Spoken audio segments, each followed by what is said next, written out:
მოძრაობა არაბული ქალაქების წინააღმდეგ. კვირას 19 ივლისს საღამოს 7 საათზე ვატარებთ საორგანიზაციო შეკრებას ნაძალადევში კიკვიძის ბაღის შესასვლელთან და ასე მოვივლით თბილისის ყველა უბნებს და რაიონებს მთელი საქართველოს მასშტაბით. ჩვენ მაქსიმალური მობილიზაცია უნდა მოვახდინოთ, ხალხის დაორგანიზება უნდა მოვახდინოთ იმ მიზნით, რომ არანაირი შანსი არ იყოს არც ამ მავნებლური პროექტის განხორციელების და არც შემდგომ მთელი საიმიგრაციო ტალღა, რომელიც შემოსევად არის მოდებული მთელ ქვეყანას და ათეულობით ათასი ბინა იყიდება უცხოელებზე და ბინადრობის უფლება იყიდება უცხოელებზე, ამ მავნებლური პროცესის გაჩერება რაც შეიძლება სწრაფად თუ არ მოხერხდა, შემდეგ უკვე შეიძლება იმდენად გვიანი იყოს, რომ შემოbrunებას აღარ დაექვემდებაროს ეს პროცესი. მოძრაობა არაბული ქალაქების მშენებლობის წინააღმდეგ ფარგლებში ჩვენ ვატარებთ გასვლებს, მათ შორის მოსახლეობას ინფორმაციას ვაწვდით ამ მშენებლობებთან დაკავშირებით. სამწუხაროდ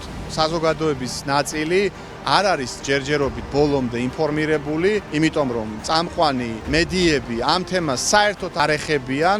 აქედან გამომდინარე გვიწევს ასე უშუალოდ ფლაიერების დარიგებით, ესეთი კომუნიკაციით ამ საკითხის წამოჭრა, საზოგადოების ინფორმირება და ცხადია ჩვენ მანამ არ გავჩერდებით, სანამ მთელი საქართველოსთვის არ გახდება ცნობილი თუ რას აპირებს საქართველოს მთავრობა და მანამ სანამ ამას არ გავაჩერებთ ამ პროცესს, ცხადია ჩვენ არ გავჩერდებით.